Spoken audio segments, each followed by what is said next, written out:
Welcome to Detecting Penetration Testing. I'm Gula. We're going to be talking about a lot of different ways we can detect penetration testing with policy, with intrusion detection, with SIBs, and what to do about it. So, I always like to start off my talks that we are in a great career. Most of the news you're going to get at this conference today is fairly bad. It's fairly, hey, we need policy, we need better. You guys are doing awesome. Most of you out there are making great products, are making great security, are doing, just keep up the good work. Don't let the stuff in the media, don't let the stuff you hear in the news get you down. All right, so a little bit about my background. Why should you listen to me? I started off doing penetration testing for the Air Force at the National Security Agency. So I would actually break into classified systems and different things like that. And I would go to conferences at Black Hat and things like that, and people would say, hey, why don't you come over on the defensive side? It's a lot harder than the offense, and I did. I got involved with doing security research at BBN. I actually ran security for US Internetworking.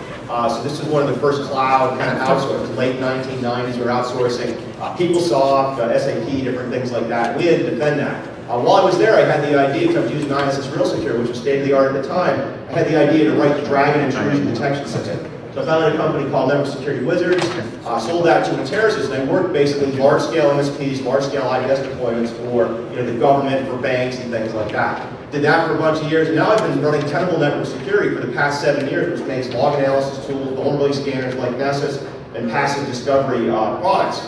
The point is, all that background gave me a lot of gray hair, but it also gave me a lot of stories and stuff I'm going to share with you when it comes to detecting penetration testing.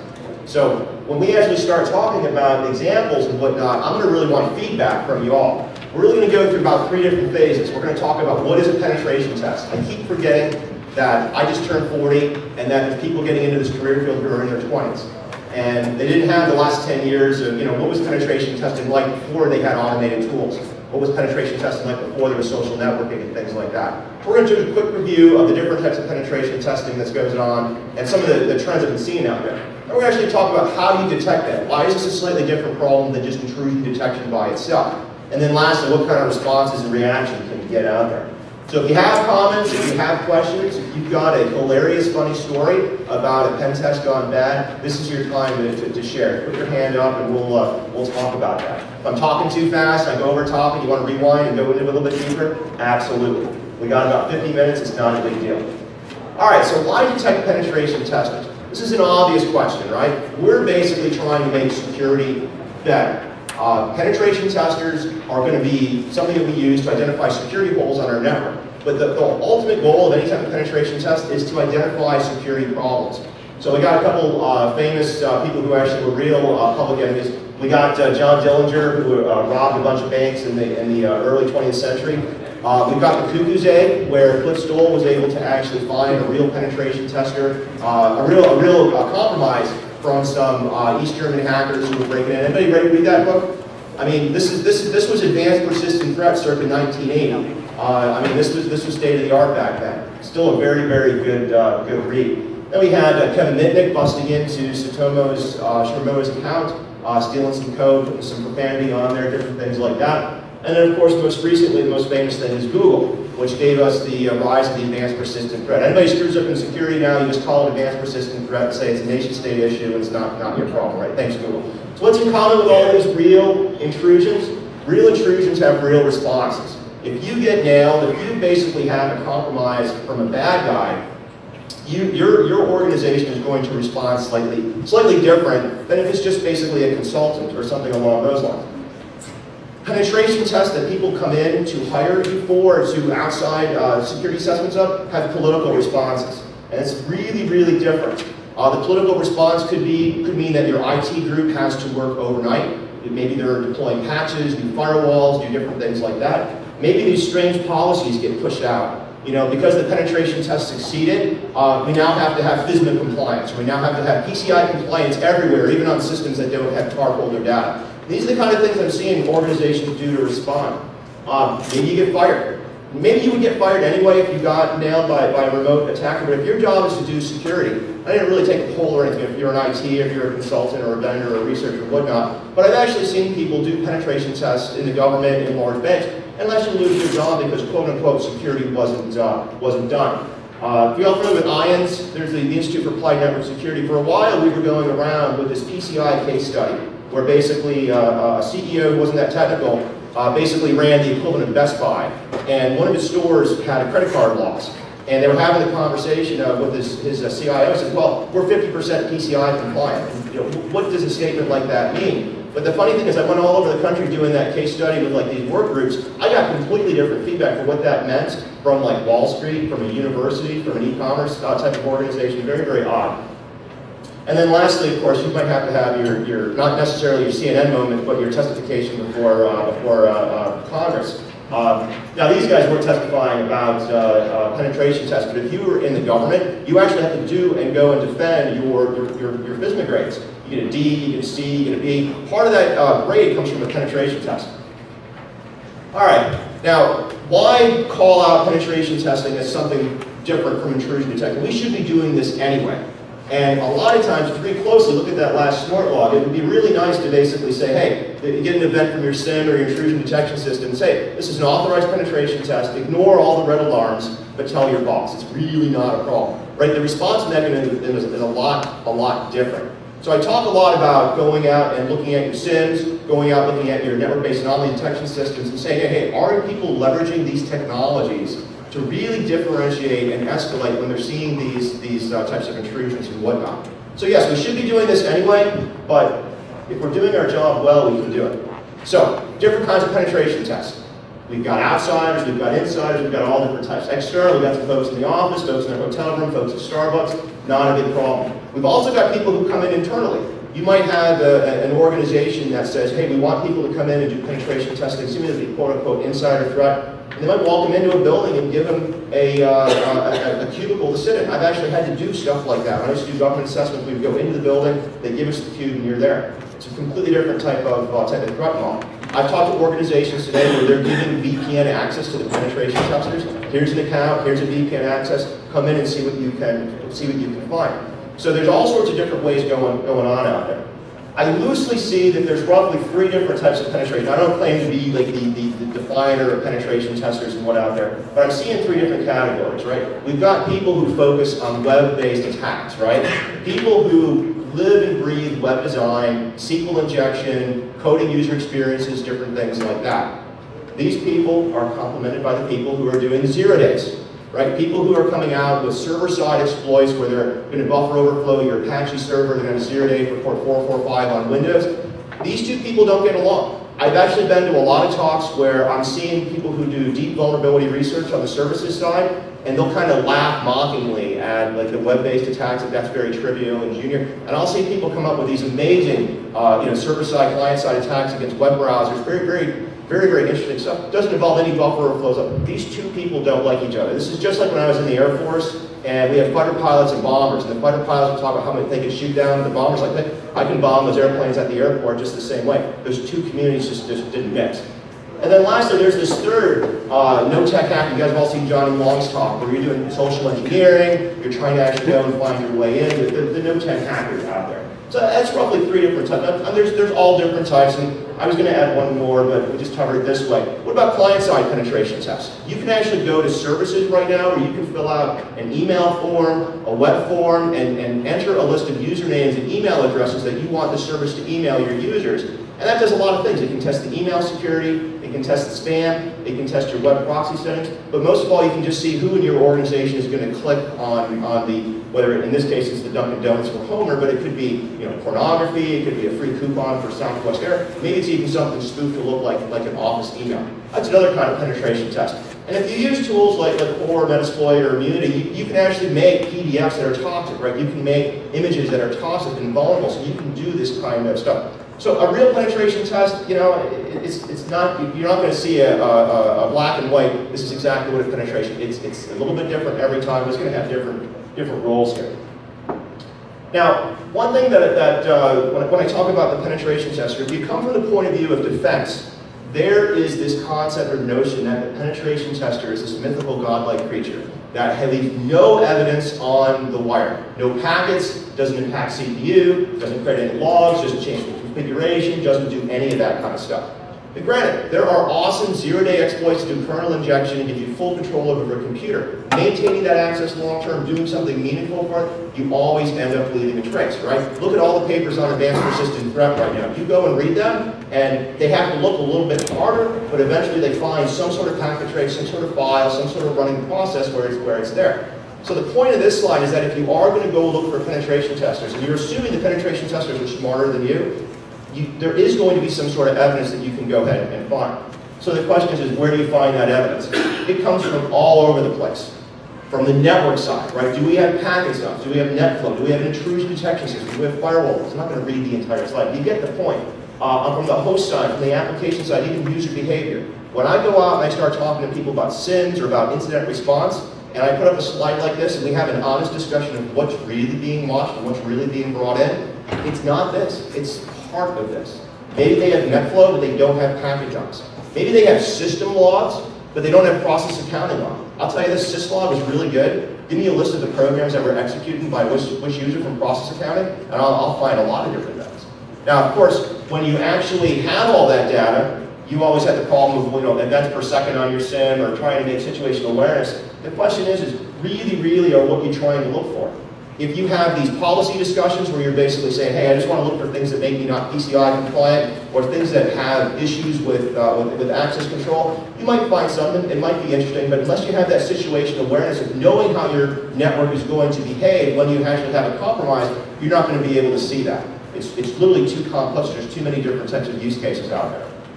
So this is basically easier said than done. How many people here actually found some sort of compromise because the user complained about high CPU usage? Hey, my system spiked, call the help desk, right? Maybe it's Trojan, maybe somebody owned it, maybe they turned it into a porn server and was going out like that. That's the kind of stuff that we're talking about. If that is coming in through the help desk and not being detected by the SIM on the front end, you're not going to ever be able to say, hey, this is an attack, this is a penetration test, or things like that. So let's do a real simple example. We've got a real simple firewall, and I even took DNS out of the equation to make it even more simple. This firewall has port 80 open to the internet.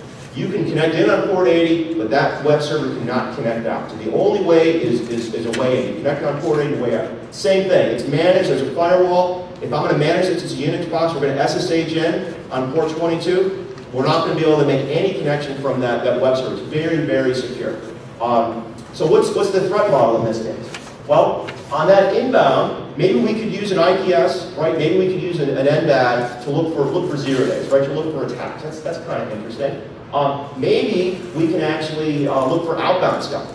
Now think about this for a second. You've done your job. You've secured the web server. Port 80's in, and all of a sudden that firewall right there, you start getting outbound denies for port 53, for port 21, for port 80 on other ports. Is that a penetration tester? Is that a 0 day? Is that advanced persistent threat? Is that some admin who doesn't really know that they can't run Yum on that server and they misconfigured DNS? You really don't know. But the fact that you've gone through that policy and probably have a kick-butt firewall policy preventing that, the question really is that an alert in your intrusion detection system? Is that an alert in your SIM? Do you have the help desk say, hey, look, if you ever see outbound firewall, do they have that institutionalized to say, let's go look and figure out why? And that's a big thing. I see a lot of people nodding their head. When I go out and I go to the help desks, they basically say, hey, we're feeding in data from our correlated events from our SIM, from our IDS. They're not thinking about the compromise. So in this case, we basically said, if we are compromised, we're probably going to have some sort of outbound. Now, of course, we can ride the compromised port, and we'll talk about that in a minute. Now, what about this other way? If we're actually going to monitor that system, what are we going to look for? If that system is indeed compromised, what's going to happen? There's going to be errors, there's going to be system logs, there's going to be all sorts of issues with potential file integrity check. And that's definitely something we can look at, that's pretty straightforward. But what about this way? We always hear about client-side reverse attacks. When I go out and I talk to customers, we can barely get a handle on just doing patch management and vulnerability scanning. If we actually knocked over that box, in this case, and some hacker wanted to log in, or a penetration tester wanted to log into our corporate network, they might target the clients that are being used to manage that server. So there's tons of vulnerabilities with things like PuTTY in this case, right? There's tons of people don't ever update their PuTTY, they don't do anything like that. So the question is, how can you look for that? How can you look for that kind of outbound stuff? And same thing with that outbound firewall rule. That's a very simple thing to try to institutionalize into your NOC, into your SOC, and say, look, if you ever see these kind of things, we have to look for it. So when I was at BBN, we actually worked on a router Apple policy for thousands of routers. We were managing basically DNS servers, Solaris boxes, things like that. The entire log monitoring thing had to do with looking for denies. Every deny event in the firewall was basically assumed to be either an administrator doing something they shouldn't be doing or a compromised server. It was really, we had institutionalized it into our watch office, into our operations center and whatnot. And that's what I'm not seeing happen in people today. So, in that particular example, it was really hard to identify, hey, is this a compromise or is this a penetration tester, which is actually the topic of this talk.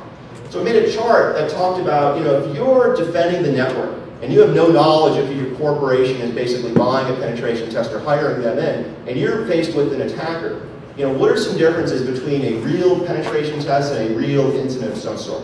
Well, there's a lot of similarities, right? So the probability of somebody in corporate America buying a penetration test and not telling their IT staff, that's probably pretty high, right? HIPAA, PCI, all these new compliance, SEC, we're going to buy some outside consultants, some internal consultants, we're going to do a penetration test. That's probably very, very likely. Now, if you start moving out into the military, it's extremely likely. They do this on a routine basis. However, if you're a university, a small school, maybe not. So you have to think and kind of take that with a grain of salt. On the other hand, the chance of actually having a real incident, I don't know if I can say that everybody in this room is going to have a real, it's much, much more likely that you're going to get pen tested by something. Now, it's not to say if you have a major event in your SIM or your IDS that you have to say, oh, it's just a penetration test and go and ignore it. But if you look at it from that point of view, it's a different problem. If you start looking at these other things, 0 days. A lot of penetration testers have 0 days, they share 0 days. Maybe it's just new tweaks on old hacks. So do the real automation, they both use scanners, they both use different types of command and control. Is a penetration tester and somebody who compromises the system going to bump into an access control list like that firewall example we just had? Absolutely. And what about lack of technical knowledge? If you see a penetration tester or somebody who compromises the system and they're running commands and they're not familiar with the software, that's par for the course. But it starts to diverge after that. If you start looking about this from a time point of view, a penetration tester who you're paying by the hour or for a job, they are limited in time. They don't have time to do different things. Whereas somebody who's doing a real incident, they might wait for an opportunity. They might wait for years. They might wait for months. And that's definitely something that's going to differentiate that. Now, another thing that a penetration tester is not going to do, but a real incident would, is they're going to put long-term, deep access to your thing. You're talking about backdoors, kernel level backdoors, maybe accounts that are created on systems that aren't really known, VPN accounts, things like that, things that go unnoticed. Whereas a penetration tester is not really going to do that. Is a penetration tester that you bring in going to hop and do all their attacks through a foreign country? Maybe. I'll tell you this, from an intrusion detection point of view, we all hear about how fragments and things like SSL can bypass an intrusion detection system. If you're trying to get a penetration test done in the middle of a limited time, that's one level of complexity you don't want to do. So the last thing you probably don't want to do is cycle your attacks through a third-party country. What about actually really copying data? It's one thing to compromise the database, it's another thing to actually move it off and demonstrate access to it. Most penetration testers are going to demonstrate access, they're not going to actually move that data around. Same thing, data destruction, lack of respect for systems. Most penetration testers are going to pride themselves on not being caught. They're not going to do anything to raise suspicion. They're not going to reboot a server, they're not going to crash anything, they're not going to try to do that because nobody wants to have a bad experience or impact real IT operations or things like that. Whereas somebody who's doing a real incident, they might not know about that. There might be a worm with a 0-day exploit that's consuming system resources and things like that. And then the last thing, have you ever heard of a penetration tester who broke in, found a vulnerability on maybe like all the snort sensors and used that to turn off the snort sensors? No, that's not going to happen. But with a real attack of some sort, they might do that. They might actually modify logs and things like that. So if you keep that in mind, that's some things we can do to look at that. Now, let's start talking about what some of these attacks look like. So we got our SQL injection going on. We'll talk about web-based attacks for a minute. And just you have to ask yourself, when you're looking at all of these different types of attacks that are going on, what do they look like?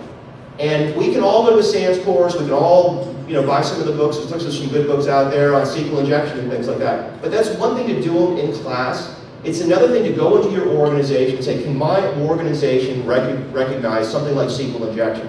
What does that really mean? Do we have those logs? Can we differentiate just normal volumes of transactions with maybe a few bad ones?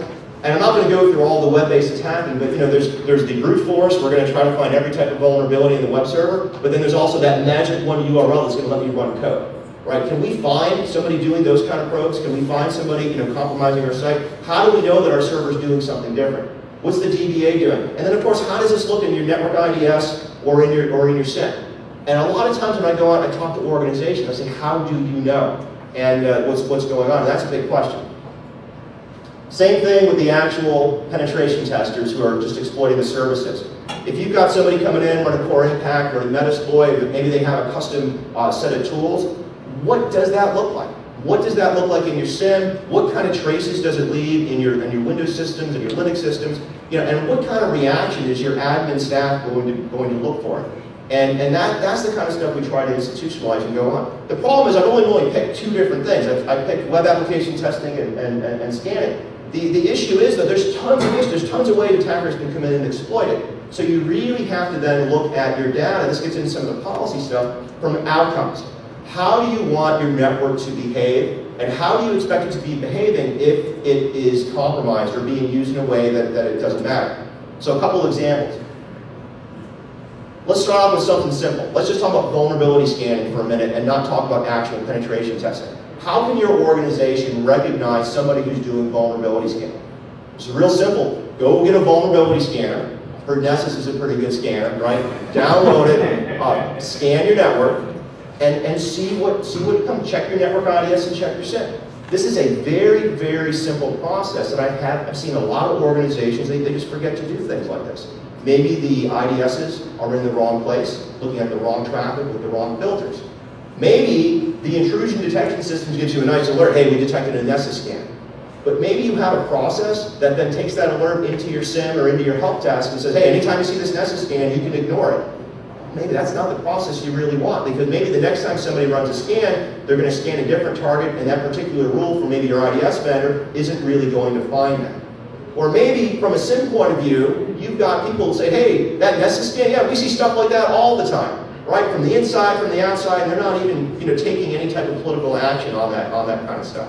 So the question really is how is your organization going to behave and react to something like that? That's not to say every penetration tester is going to run a vulnerability scan, but repeat the process for an actual exploit type of penetration test. So in this case, great. You get a penetration testing tool, you hack your network, and again, go check your NIDs or your SIM. Very simple kind of concept. The problem is a large organization is going to have logs from all over the place. The question really here is that what kind of logs, what kind of traffic do you make? Maybe what you're doing is you're modifying files. We just did this exercise down in Maryland called CCDC, where we had like 5 different teams, and we had about 10 pen testers test 5 teams. They each had 5 or 6 computers. We were running our stuff. We were detecting file integrity modifications. We were detecting all sorts of programs being installed and things like that. And I actually had some of the people on this team saying, well, what does that mean? How does that go on? So a lot of times, the SIM technologies, the security technologies you already have built into your network might just not be enabled. It might not be logging, it might not be monitored, and it might not have an institutional process to bring all that together.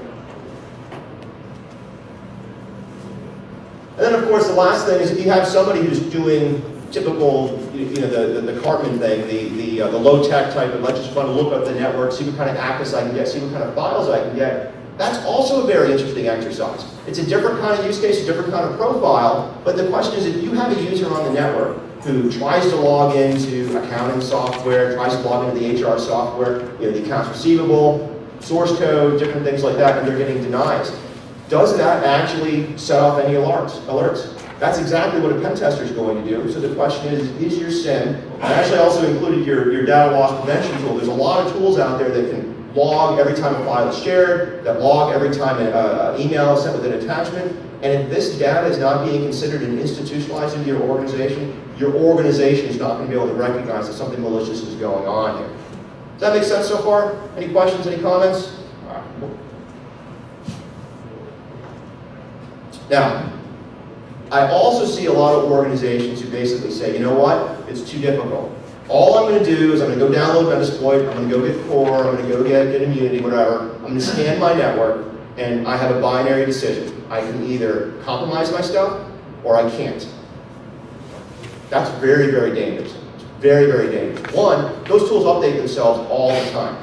They of course don't have exploits for the entire space of vulnerabilities or CVEs that are out there, but they do have exploits for every major headline vulnerability, probably for the last 3 or 4 years. So just focusing on them and saying, hey, we couldn't, we hired a penetration tester to come in and run Metasploit, they couldn't get in, it doesn't really mean you're done. Because you might have a penetration tester who comes in with some 0-day, some slightly modified different types of codes. I just want to definitely put that out there. Says, if that's the way you're going to detect the penetration testers is to use the quote unquote their own tools against them, you can't do that. I've seen 3 really good people who they're experts in Metasploit, they all use the product completely different because they have different ways of getting in, leveraging vulnerabilities, chaining them together. Very, very difficult to do. Or to just basically say assume that they're going to repeat. So with all this being said, from a penetration tester point of view, what is the single most thing you can do to ruin their day? What's the single most thing you can do to ruin their day? What's that? Detect them? Expose them? What else? Block them? I'm looking for one other kind of diameter. So when we did this, I'll go back to that CCDC exercise we did. We did the post-mortem. So we basically had the 10 or 11 or so penetration testers stand up in front of the room, and they had each of the 5 teams, and they were basically talking about what affected them the most. Any type of defense would slow them down or cause them to waste time, try a new exploit, try a new type of thing. That's what frustrated them. So for the next basically 15 or so minutes, we're going to talk about a lot of different techniques we can use to kind of force the penetration testers into doing something that's easily detectable or in a way that's just, again, it slows them down and exposes them. So if you can waste their time, and of course that extrapolates to attackers in general, but from a penetration tester's point of view, it's extremely relevant because they usually have a limited amount of time to try to do an exploit. So from an IT security point of view, if you have this political problem, pen testers coming in and beating on you, then what you can try to do is have defenses, look for defenses that are going to basically slow them down. But you need to do that in context with knowing how are these servers likely going to be compromised. So let's talk about a real simple example. DNS. How many people have started to profile a site and started doing DNS lookups on certain types of things, and those are my targets, right? Doing DNS analysis when you're off-site is a great way to figure out some things. People name things very useful, right? Hey, I did a DNS lookup for exchange.company.com that wasn't there, and we did an IMAP lookup for them. So why not actually have some records that are really, really indicative of nothing, right? That they give false leads, and then you can take those IP addresses and go ahead and do that. Now the question is how, does this really, really waste time? Well, what about from an insider point of view? If you've got something like CEO's laptop, all those kind of names that people throw around in demos and whatnot. If you put those things into production and you actually institutionalize it, say, hey, look, IT, don't mess with these names, don't actually modify, but if anybody starts doing resolution on them and they go somewhere, boy, write a rule for Snort, put that rule into your SIM, tell the help desk about it, institutionalize that. And that's a very, very simple thing you can do to actually try to find that. Now you could put false targets out there, we'll talk about honeypots in a little bit, but that's definitely interesting. Now the thing is, before you start going out and saying, hey, we need to mess with our DNS, you got to keep in mind, DNS is probably the most reliable service that's on the inside of your network. So if you start willy-nilly just adding records and stuff like that, you really don't want to be the security guy or the IT security lady who's suggesting this and then you cause a DNS outage. So you have to keep up with that. And the question is, do you want to change them? Do you want to do different things like that? But again, you want to give the folks who are doing the recon a little bit of a little time. Now, if they're just pointing to your address space and scanning and trying to hack it, of course, this isn't going to slow them down at all. Now, a slight variation on this is people who do the brute forcing. There's tools you can download that basically point to a domain, and it's going to come up and try to find and guess different types of DNS names. So one of the things that I've seen people do, I've actually seen some universities, some government agencies do, I don't have the source code to point you to or anything like that, but they basically have DNS configured such that if their DNS servers can't resolve something, they send it over to another special DNS server who'll resolve anything you want pretty much, but he'll slow down the responses. So the idea is while you're doing this sort of brute force analysis, the more queries you make, the slower responses you get. And by the way, that sets off alarms, that sets off all sorts of things, and we know that we have a bad guy actor out there who's trying to do some DNS reconnaissance on us. But again, you have the same issues of if you're messing with DNS with your organization, you really have some issues, because you're talking about messing with your most reliable service that you're probably putting out there. Now what about this? Let's assume that our systems are going to be compromised. You're probably doing a great job trying to demonstrate PCI compliance or FISMA, but at the end of the day, Microsoft Tuesday isn't a surprise to you. So this laptop is fully patched, probably got tons of vulnerabilities that haven't been disclosed over the next year or so. It's just a matter of time before somebody comes along and pops it. So if you look at the use case of basically having a server or a laptop, and you say, hey, I'm exposing some sort of service, this service is going to be used in a way that I don't want it to be used, how can you then look for that kind of information? How can you do that? Well, one of the simple things you can do is just stop outbound access, right? Try to stop reverse shells, try to stop people from connecting to the internet that shouldn't be out there, and do those kind of things. In going back to the CCDC thing, and I've seen this echoed a lot of times, the penetration testers will always say, look, if they do an exploit, they run it, maybe the exploit's not reliable, maybe you don't know if it ran, maybe it executed its code. If you can't get your exploits to phone home to you and communicate back to you, that's very, very frustrating. And you can actually take a lot of time just trying to diagnose it. Is it an exploit issue? Is it a server security issue? Is it an outbound firewall issue? A lot of things like that. Now, of course, if you've got products like Core, where basically you can do the exploit and then leverage everything over that connection, this doesn't really stop it, right? There's no outbound ACLs that go on, and there's a lot of 0 days floating around, a lot of exploits that have that kind of within-shell look at it. So how do you look for that? Well, there's a couple ways you can do it. If you have a web proxy, if you have email proxy, if you have different things that are being quote-unquote proxied, and the proxies are enforcing these types of protocols, it becomes harder and harder to do it. Now, the classic one, who here uses an SSL VPN, right? An SSL VPN is, that's a great, you can have your whole pipe go down over that one channel, so why not just do the exploit, fire up a VPN, you can't really look into it. So it's kind of hard to do this in all cases. But have you ever looked at traffic shaping? So I was stunned over the last couple of years how many universities I've run into, and they basically use traffic shaping. And basically what they say is, look, here's a web server. It's supposed to have a lot of bandwidth leaving, like on port 80, and a little bit of bandwidth coming in. And if you've got some firewall rules and you've got things like that, and you have something like a port 80 session that's lasts 3 or 4 hours, transmitted a gig of data, that sticks out like a sore thumb. If you can actually look at that, so if you have an NBAD, if you have traffic shaper, things like that, you can get those kind of alerts. And a lot of times, this goes back to that slide I put up where is all of this information stored in your organization? Is it institutionalized? You might have some network operations people out there who've got some sort of Cisco tool, or I got Packeteer, or things like that, and there might be all sorts of alerts going from those systems that say, hey, look, I got some weird web traffic, or some weird email traffic going here, email sessions lasting for 3 hours, things like that. That's the kind of data you need to bring in. And if you can actually do packet shaping at that, you might even be able to really, really mess up somebody's attack. Now, when I was doing Dragon, we were really worried about evasion. We were worried about fragmentation overlap. We were worried about packet fragmentation, different things like that. I would fire up tools like Nessus and Metasploit and exploits and try to get them to work over those things. It's very, very difficult to do. And if you actually have something like this where you're limiting outbound web sessions, terminating them after a certain time, things like that, you will ruin a penetration tester's day trying to just demonstrate, the fact that they can leverage access from the foothold point of view. And of course, you're going to be setting off some really interesting alarms at that time. Hey, I've got a 30-minute web session that came off my web server when 99.9% of them are just a few seconds long.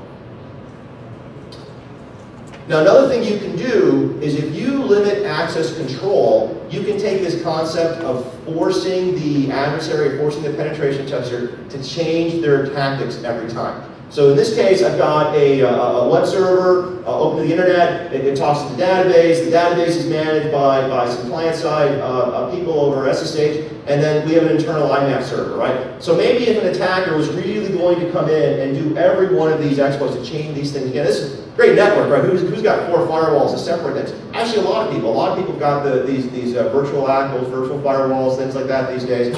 So the question is, if somebody's going to come in and actually have to do these attacks and jump from one exploit to another, and then also maintain connectivity, doing all that, where you've got all these proxies and all these outbound things, the question is, if you have that in place, do you have the ability to take all that data and recognize when somebody has gone end-to-end and brought that together? That's really interesting. You might have an IDS that looks for a SQL attack from the Apache server, the Oracle server, But putting it all together is really the hard part. And again, you might have a SIM that does it, but does your SOC understand this? Does it understand that there is a path of vulnerability there where it can be exploited and strung together?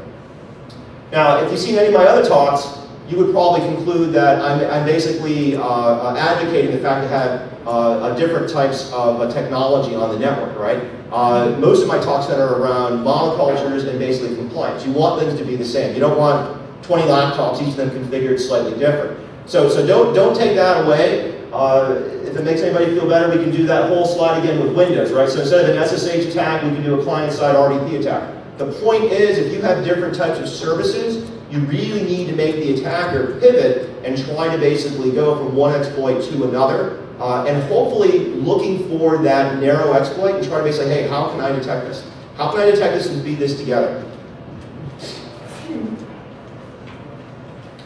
Now, another thing that I'm seeing a lot of organizations make use of is network access control. Network access control is basically the concept where, based on some sort of a property of your laptop or authentication, we're going to kick you off the network. I'm seeing more and more organizations actually deploy this, but I'm not seeing them hook them up to their security operations team or to their SIMs or things like that. And these DACs can do some really, really cool things. First of all, they're not separate boxes. About 4 or 5 years ago, if you were going to go to a NAC vendor presentation, they were going to sell you an appliance, right? These days, if you go to Cisco, you go to Nortel, or whoever, you can basically get network access control at the port layer for your switches. They're going to call it different types of things. They all have their own branding, but the basic idea, if somebody's on the network and they got a bad MAC address or you have an intrusion detection event, you can basically take that person and shut them off. You can even do things like put them in a cage and tell them you have to update your antivirus or your vulnerabilities or things like that. So there's a lot of IT organizations out there that do this all the time. And I would tell you that if you're on an inside pen test or you've compromised a machine and you start doing things like scanning or turning off the antivirus or turning off the firewall, if there's some sort of host protection on that thing and you get shut down, that's one of those things you can do to frustrate somebody who's doing the penetration test. Now, a lot of times I've seen people that come in, they plug a laptop in this very stereotypical, physical penetration test. These NACs will basically mess with a lot of the penetration testers who are doing that kind of stuff. Now, does anybody have NACs in their environment? I just like to take a quick poll because I've seen that come and gone. So you might have it and not know it, but a lot of organizations, they don't take full advantage of everything their switches can do for them. And what that leaves is there's an opportunity there to have more security at the port layer, which also can be bringing data into your SIM to detect these kind of things. Now, honeypots. So honeypots these days is still alive and well. I'm not a fan of basically adding complexity to your network. However, there's really 3 different things I'm seeing when it comes to honeypots. The first thing is most firewalls, most intrusion prevention systems will actually fake services.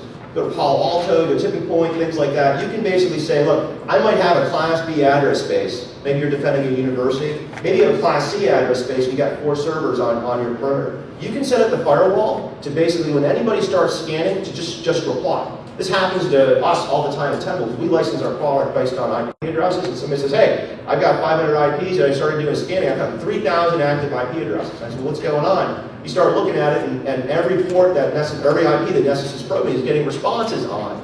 But the idea there is that just is more data that then the attackers have to go through to figure out what's alive and what's not alive. Some of these services are very, very interactive. They will put up fake web servers. There's email with fake and receive email. I'm a little worried about maybe the complexity of some of those things. It's a potential exploit, but for the most part, that will slow down attackers. Now, with the rise of virtualization, a lot of organizations are basically saying, hey, I'm going to take that spare server or clone this VM, and it's maybe my honeypot service. It's just a target, and it's out there, and I'm really, really worried about that because that's basically, you're putting a target out there for somebody to break into. And that might really help, what's going on with detecting the penetration testers, but for the most part, it's, you're adding basically security and complexity to your network. My favorite kind of honeypot, the one that's not there. If you have some sort of like a network-based anomaly detection system or some sort of SIM, why not just carve out some of that address space and basically say, hey, look, this set of IP addresses is the honeypot address space. If anybody scans it, if anybody tries to go to it, tries to connect to it, tries to talk to it, we want alerts going on. But you have to make your IT staff aware of that, and you have to basically institutionalize it. If you just kind of put it into your intrusion detection system and write some store rules, that doesn't have the same effect as having your entire organization know about that.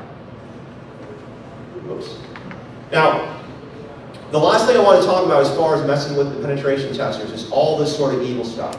Over the years, I just heard tons of ideas of ways to slow down penetration testers. I mean, a long time ago, Mudge wrote this paper, I think when they were at Locke, basically something about breaking in and breaking into the house and steal the alarm system. The idea was, giving false data back to your vulnerability scanners to break into the penetration testers, right? That's bad. So with all these things in mind, just keep in mind that hacking back is still illegal, right? So if you're on the network and you think somebody's breaking into you and they're a penetration tester, trying to send things to them to hack into them is still illegal. But there's a lot of things you can do to slow the attackers down. You can put fake network diagrams, see if anybody goes there. You can actually have password files. I mean, a lot of penetration testers love to crack password files. Put some fake password files out there. Put a fake SAM database out there. Put a fake Etsy password out there. Let them grind that, and maybe put some accounts and put those accounts on systems, see if anybody logs into them.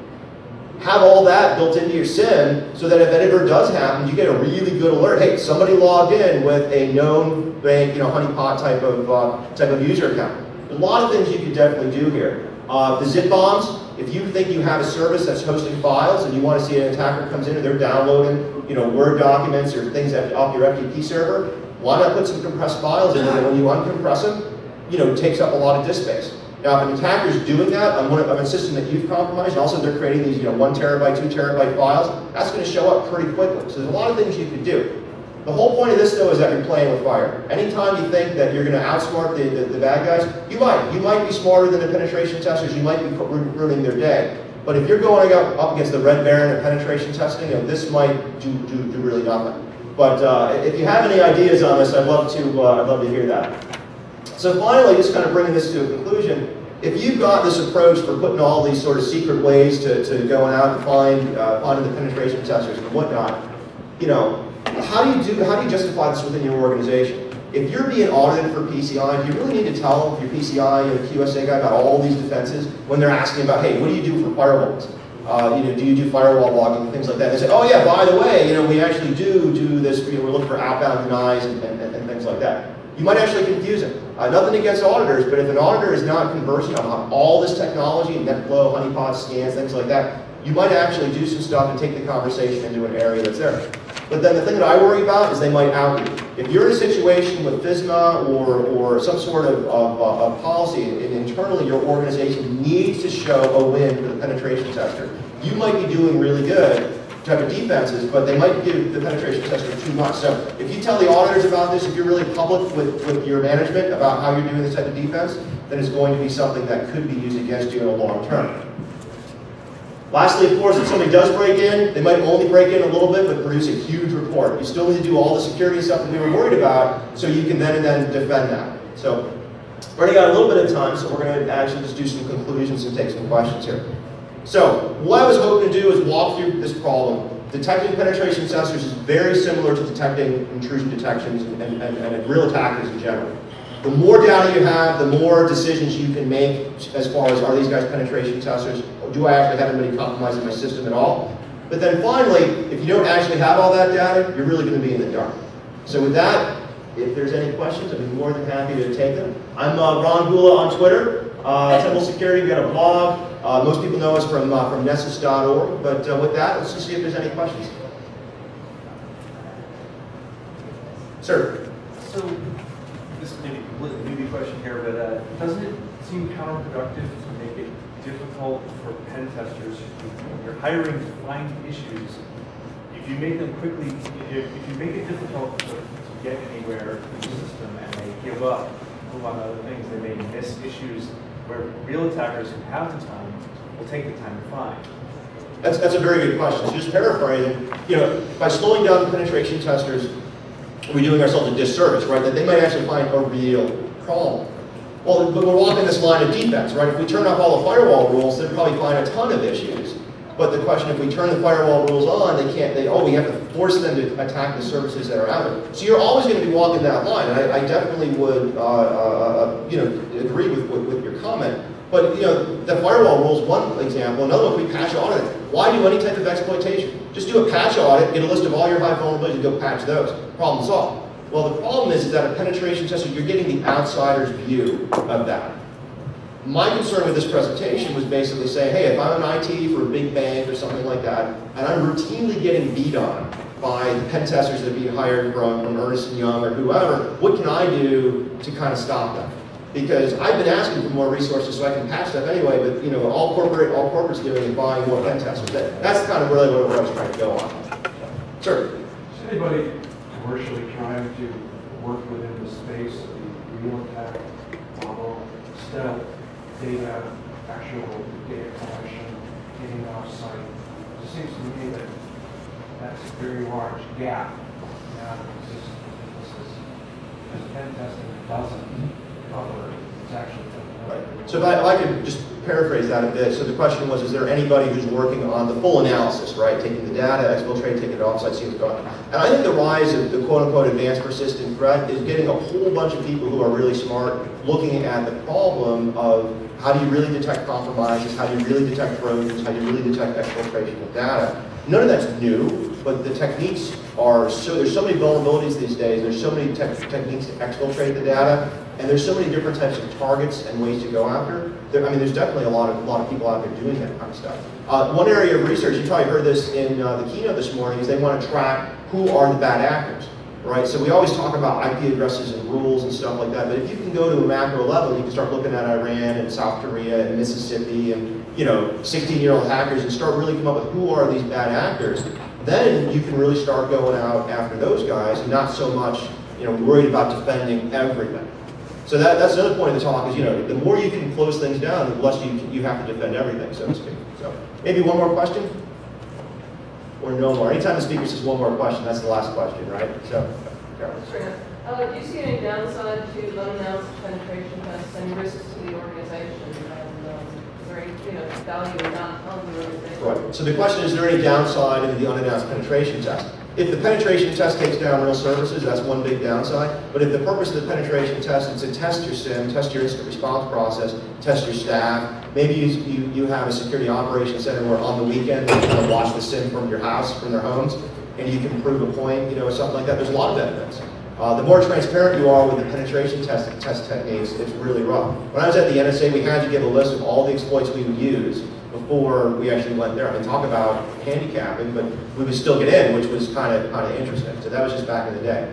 So with that, thank you very much. If you got any feedback, just shoot me our Gula at Twitter, or Ron Gula at Twitter, and I hope you guys enjoy the rest of the source.